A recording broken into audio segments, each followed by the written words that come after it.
been documented. And so as the face of really the administration, what do you say to the American people when you have a boss that engages in untruths? Well, I completely disagree with the fact that what you're saying is only 5% of that is true. I know that that is simply not accurate, and I think that's one of the dangers that we have right now is we are pushing so many false narratives every day. We're creating false perceptions about the president and, frankly, inhibiting his ability to succeed. I think America should want him to succeed. He is the president whether they voted for him or not, and I think that we have to get behind Yes, we should be championing for his success because exactly his success correct. is America's success, and that's what we should all want. But you also have to get somebody in the office who recognizes what the truth is. And that, I mean, because, and I will take you just to one point that we can all agree on. Where was President Obama born, and is he an American citizen?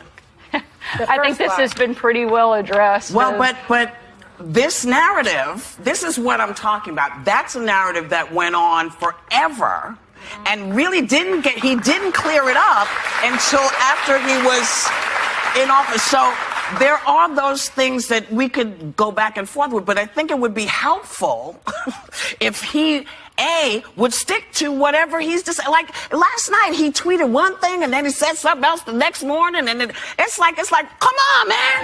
You know, it's a lie. It's a lie. I don't think what happened yesterday, I disagree that was inconsistent messaging. The point of yesterday, you've got a very intense legal battle, and the timeline was not set by Donald Trump. It was set by the courts. A decision was forced to be made yesterday. With DACA. You have one of two choices. You can either let the courts decide, which means the program can end immediately, which I think the entire country has agreed that that's not a good thing, including the president, or you can take 6 months and you can force Congress to actually do their jobs. A lot of people are protesting Trump Tower. I think they should go protest the United States Capitol, because those are the people that have the ability to actually make laws, and if he had they need to step up and do their job. If he had come out and not sent Jeff Sessions out, if he had come out, stood with you, stood next to you and said, this is just my opinion.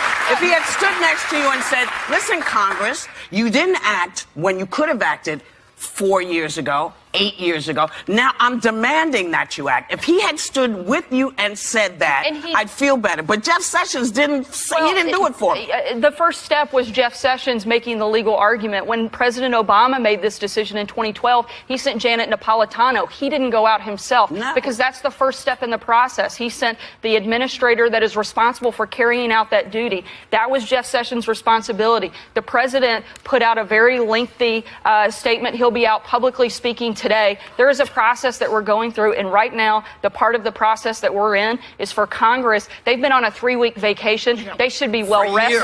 They should be ready. They should feel ready to come back and actually get something done.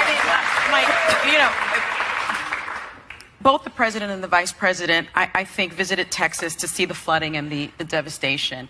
And this is the first time I think we saw President Trump in that consoler-in-chief role. And many people felt better about that. The country has been so divided, and now we see more closeness. We see Americans being great.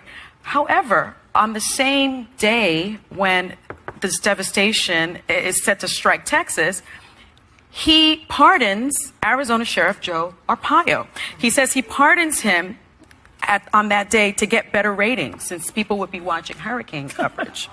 Now, as a former governor, would you have chosen that particular moment to pardon arguably one of the most racist and racially profiling officials in our country? I know Joe Arpaio. I do not agree that he's a racist. No, I do not agree. He's lawless. I don't. Okay. He's an 85-year-old man, and he has been a sheriff, and he has enforced the law in his county.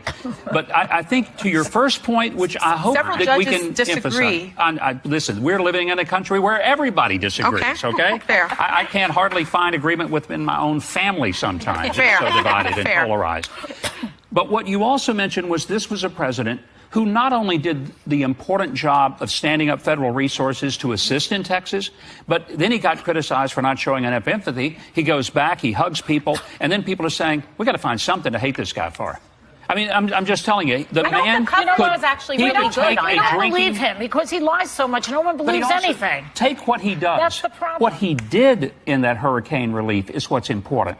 And what he did was ensure that every federal agency was fully engaged in helping those people, and then that he was giving attention to it on a personal level. But folks, look, there's so much Trump hate out here that if he took a drinking straw and sucked out every drop of flood water from Houston and didn't say it, and he's the president. I think he enjoys. The thing is, like, Republicans do this all the time, and they stink at messaging. So putting some piece of paper out there somewhere for someone to read is not the same as being put on the spot and being able to handle that question and explain to the American people how someone's going to pay for it that may or may not be them. About that, because he put out one piece of paper recently, outlining a tax reform plan, right?